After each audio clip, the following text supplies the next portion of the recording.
Hi, ALSD. We are here at the Indianapolis Motor Speedway today. Our members, Alexis, Rebecca, and Meredith, have kindly showed us around the track, and we're lucky enough to be joined by the president of Indianapolis Motor Speedway, Doug Boles.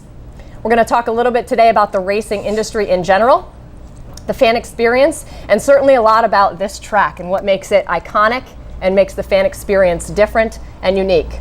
So let's start first of all by saying thank you for taking the time with ALSD. This will be obviously shown to some members and will be valuable content. So thank you for joining us. Well, thanks for coming. We love to host people at the Indianapolis Motor Speedway. We've been doing it for 108 years, and it's great to have your group, especially folks that understand events, here to see the place. Wonderful. So let's dive into the fan experience then. As we know in the racing industry and even in the stick and ball sports, fan experience as a term is evolving. It's changing. Fans are expecting different things. They have different demands. Have you identified what those changing demands of the customer are? And if so, how is racing and this track in general answering the demands of all the fans? Well, certainly, and for us, it impacts us even in a different way. As I said, we've been around for 108 years, and there's something that our fans expect when they come to the Speedway in terms of the experience. So much of it's about tradition and parking in the same place, sitting in the same seats. But as the world has changed, especially over the last 15 or 20 years, and stadiums now aren't built and are long-term, stadiums are built, and 20 years later they're built again, and the experience continues to change. We just put about $125 million in this facility over a couple of years, and our challenge was, how do you make it feel like a new stadium with the amenities that people expect when they go to an event, and at the same time not offend them by making it a brand new facility, because the tradition and what they expect is important. So we have tried to upgrade some things, give people what they expect when they go to a brand new baseball, football, or basketball stadium, but try and make it feel still like what makes it special in the Indianapolis Motor Speedway. And as we all compete for different dollars, we're not just competing against sports. In fact, a lot of ways, sports, we're all working together, and to the extent one sport rises, the other does well. We're competing now against every opportunity and everything. So the fan experience, if you can't make the fan experience better, you're not going to get a customer to continue to come, or that new customer to come back again. So it's really critical right now that we think through how does that fan experience change almost every year. So we are on the premium side of the business, as you know, but what we are seeing is that a premium experience is now expected by the general fan as well. So when we look at it, we want to provide a special, exclusive premium experience to those in the clubs and the suites. But look, the general fan is expecting an experience, a premium experience, some. So how do you give the general fan a premium experience while still maintaining the integrity of a premium ticket? Well, and that's it really highlights the challenge that we faced when we built the facility, or when we redid the facility. So our upper deck seating, which is just a general ticket, we now have some of the amenities that you would expect in another stadium. So there are stadium seats, cup holders, as simple as that is, but concession stands with more options just than a hot dog or a hamburger. Those are the things you have to start doing. As we think about how much we all rely upon our iPads and our phones, and those, how are we getting information to our customer so they know when there's an autograph session, or they know there's a special somewhere, or we can deliver to your seat.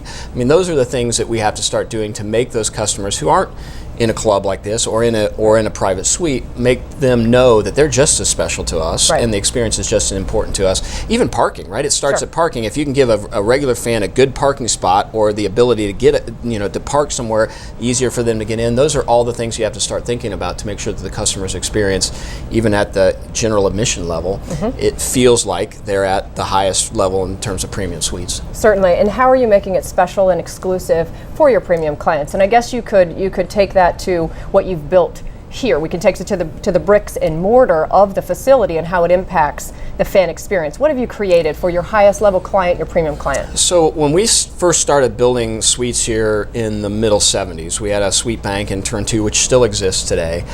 We really focused on one suite and sort of one option. And until really this club that we're sitting in, if you wanted to come to the Indianapolis Motor Speedway, you bought a race ticket, general ticket, or you bought a $110,000 annual suite. There was no option to do something in between. And so whether you were a small company that wanted to be involved, or even an individual that wanted something more than just the traditional seat, we didn't have it. So we're sitting in a club today that you can buy one ticket or 20 tickets in this club, and it gives people that flexibility and a way to entertain or enjoy at another level the Speedway without having to go all in on the premium suite. And then on the premium suite side, the most important thing for us is not necessarily changing the box of the suite, but changing the way our team interacts with them. So they have gotten over the last couple of years such more personal interaction from our team. Our team understands who they are, what they want, how they activate or how they use it, so that they can make sure they have the best experience possible. And then when something's wrong, they've got somebody to talk to, and our team is empowered to solve those problems for them. And I think it really becomes, it's almost that one-on-one, sort of in the trenches sales and service. And if you can give people the sales and service that make them feel like they're special, they're going to keep coming back. In this day and age, you have to. With as quickly as you can get service somewhere else, or on social or whatever it is, you have to be responsive here at the venue. So I'm sure there's technological advances and things like that are helping here. Walk me through the Pagoda and any other area that you really feel stands out and differentiates this track. Well, the one thing that differentiates us is that history and tradition. So at 108 years old and 101 Indy 500s over that course of 108 years, we're pretty unique in terms of our age and our history and just what happens here. We've held on to our traditions in a way that's allowed us to be special. Our challenge is, how do you change enough of the way you present it and some of the things so that you're attracting that next generation. So the racetrack itself is special because it's historic, because the drivers that race today are racing on the same layout. They've got asphalt on top of the bricks, on top of the limestone and tar that they first started racing on, but it's the same width, same layout. It hasn't changed. So they're racing on the same one. And then the Pagoda is sort of our iconic image, and that is our fourth structure like that we've had at the Speedway. We had a couple of Pagodas before, then we had a control tower, and this one now is a sort of a blend of the two. And it is that it has some premium hospitality in it. It has some ops side in it. It's really fully functional across everything we do here at the Speedway. Another area that I hear is pretty important to you. I believe it's called Project 100. Yep. Can you tell me more about that? So you're sitting in part of Project 100. Project 100 was, over the course of 3 years, about $120 million invested in the facility. Almost 100 of it was specific Project 100.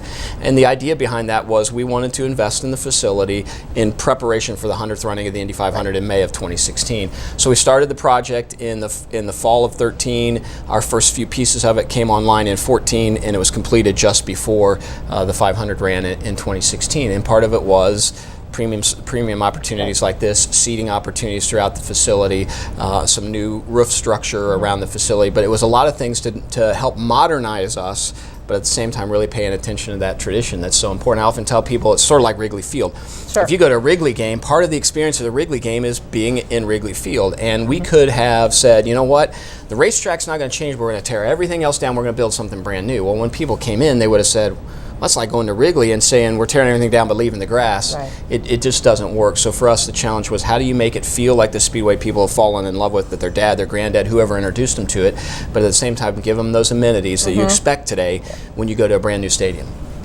So when you were, and have done renovations and upgrades to the facility, is there one or a couple of segments of client that you're focusing on, like sponsors or premium clients? Is it everybody? You alluded to it a little bit earlier, but getting the ROI from a major renovation that you're investing that much money in, what has been an area or a segment that you've focused on the most that's really given you the most kind of bang for the buck? So we really tried to focus across the board. So we addressed everything from your general admission customer.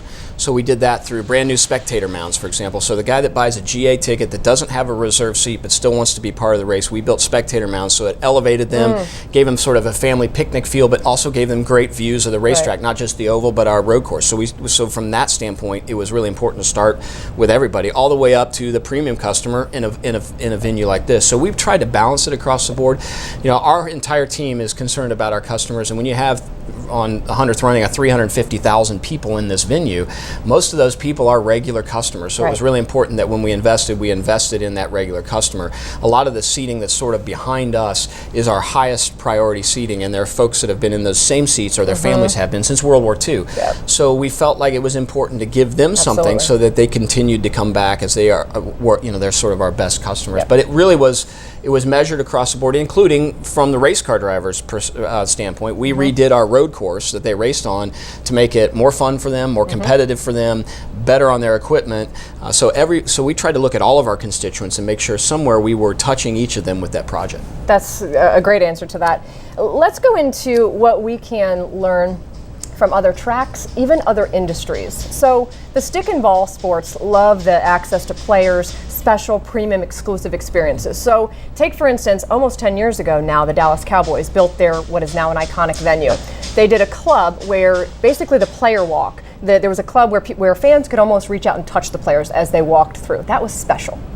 As we understand it, racing is doing much of the same. They've got access to drivers. They've got garage tours. What are you doing here that either emulates what some of those stick and ball sports, maybe you've taken cues from them, or is it other tracks that you studied when you were trying to upgrade your facility?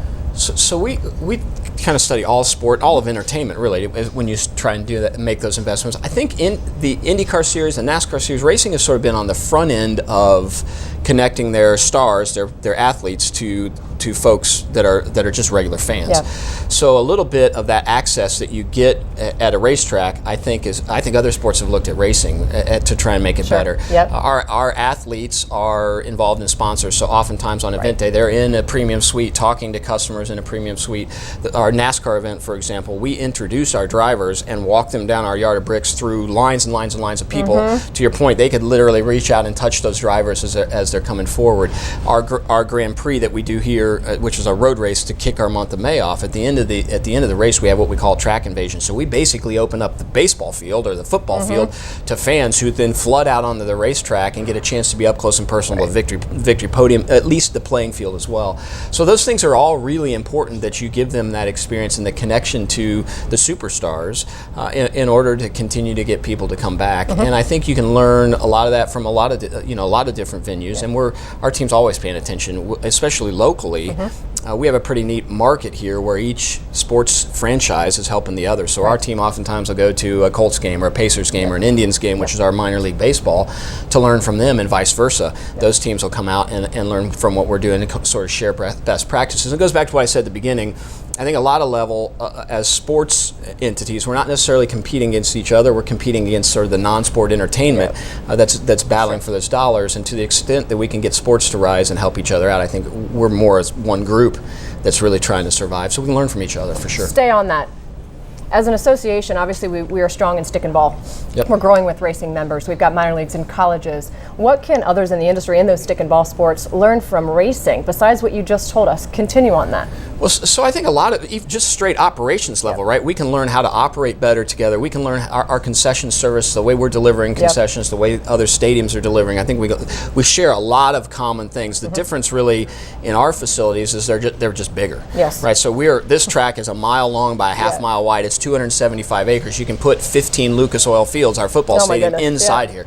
So it's real, but we're no different. Event days, we're worrying about the same thing everyone else is. Make sure we're getting through people safely through the gates, not standing in line for a long time. How do we get them to their seats? How are we delivering information to them? Those are things I think we can learn from each other. So while we're not your traditional arena or stadium, we are dealing with the same issues. So I think there's an awful lot we can learn from each other, and I think that's why it works so well in our community for the different facilities to talk to each other about how they're making life better. And even for us, it comes down to in May, which is our most busy month. If the Pacers do well, they're playing in May, and we love nothing better than to share the month of May with the Indiana Pacers, and then our marketing teams figure out how are we co-promoting, how are we marketing. If the Pacers are playing when we're open for a practice day, we're making sure our customers understand what's going on. If we have something in the morning and they have a game at night, how are we working to drive folks to each other's venues? So, I mean, I think we just have to really look at it as we're all sort of in this together, and as the tide rises, we all boats rise. Yes. Exactly. That was the term that our founder and chairman uses quite often. All boats rise.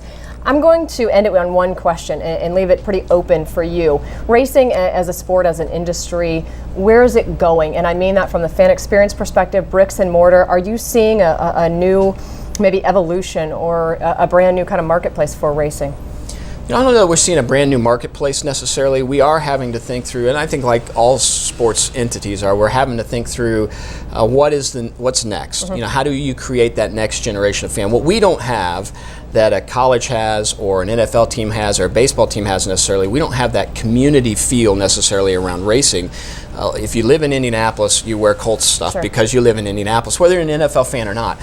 We don't have that, right? You don't have. There is some community pride around the Speedway because it's been here for so long, but we have to figure out how do you create that next fan? What makes them want to come here? So we're trying new things like music. How do you integrate music in what we're trying to do? Right. How are we changing the experience enough? Our fan used to show up here at 7 a.m., not get out of their seat till 3 o'clock. Well, people don't do that anymore. So how are we creating other zones, which many of the stadiums do, where you're, in fact, I went to Washington, D.C. to one of the baseball games out there and was blown away by how few people were really watching the game in the seat. Yeah. Tons of people watching the game in the concourse and different bar areas and different experiences. Different demographics. They want that social viewing So we have to begin to learn how do you do that. And again, it just goes back to observing and understanding where other people have been successful. But it's really important for all of us as stadium operators to understand not just what our current customer wants, but what's that next generation that we need to make sure that Indianapolis Motor Speedway, for example, is celebrating a 200th running at some point in time, and that's a challenge we all have, and we're gonna learn from each other as we go about that. As we close, either your favorite area or your favorite experience you've ever had here. You know, I don't know that I have a favorite area. The roof of the Pagoda is stunning for sunrises and sunsets, and the super flat Indiana is beautiful. You know, my favorite moment. And this happens every year, but the 30 minutes, the best 30 minutes a year for me are the 30 minutes that lead up to the green flag of the Indianapolis 500 because it's so steeped in tradition. Sure. There's 300,000 plus people in this venue, and the electricity that takes place when you've got 33 cars with the men and women who are driving them getting ready to take on the Indy 500. There's nothing like it in sport. And when we bring people here, Jim Harbaugh, for example, who's now at Michigan coaching, came and was our pace car driver a few years ago, and he said it's the coolest thing he's ever done. Sidelines of the Super Bowl, bowl games, there's nothing like those 30 minutes leading up to the start of the Indy 500, and it's one of those bucket list things.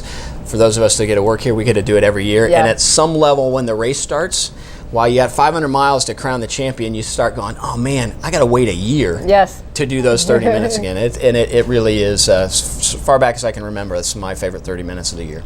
Wonderful. Well, thank you very much for sharing. Thank you. Yeah, absolutely. Thank you all for hosting us as well here today. So, Doug Boles, President of Indianapolis Motor Speedway, thanks for joining us. Thank you. Yep.